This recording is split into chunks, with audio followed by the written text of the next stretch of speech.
हे 3 पॉईंट लक्षात ठेवा.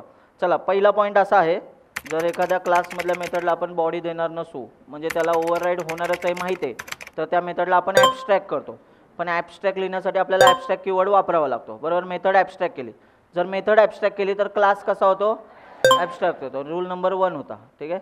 हां, चला सेकंड, ॲब्स्ट्रॅक्ट क्लासचा ऑब्जेक्ट बनत नाही, बनवता येत नाही. रूल नंबर 3, जर पॅरेंट क्लासकडे एखादी मेथड ॲब्स्ट्रॅक्ट असेल तर त्याचा क्लास काय झाला, तो काय झाला, ॲब्स्ट्रॅक्ट क्लास झाला.